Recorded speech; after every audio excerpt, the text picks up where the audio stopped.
Un aperçu actualisé de la situation de la population à Uvira en République démocratique du Congo après l'annonce et le retrait partiel du groupe rebelle M23 de la ville, ainsi que les conditions vécues par les civils sur le terrain. Le M23 a annoncé son retrait d'Uvira à la suite d'une médiation américaine visant à renforcer le processus de paix, mais sur le terrain ce retrait apparaît partiel et ambigu, certains combattants seraient encore présents dans les environs ou n'auraient complètement quitté la zone. Les autorités congolaises et certains habitants restent sceptiques et disent ne pas observer de changements significatifs sur le terrain, renforçant l'incertitude sécuritaire. Malgré l'annonce du retrait, des affrontements se poursuivent autour d'Uvira, avec des tirs signalés encore récemment dans la périphérie de la ville. L'installation d'une administration parallèle dans certains quartiers est signalée, ce qui montre que le contrôle local reste contesté. Avant et après les combats, des centaines de milliers de civils ont été déplacés, cherchant à fuir les violences ou se mettant à l'abri dans des zones plus sûres ou en exil.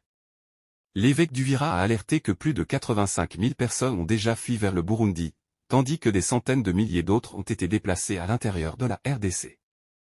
Beaucoup de déplacés vivent dans des conditions précaires, sans abri adéquat, sans nourriture ni soins médicaux, exposés aux intempéries et à l'insécurité. Des épidémies choléra et pénuries de services de santé et de protection ont été signalées comme conséquence de la crise humanitaire prolongée.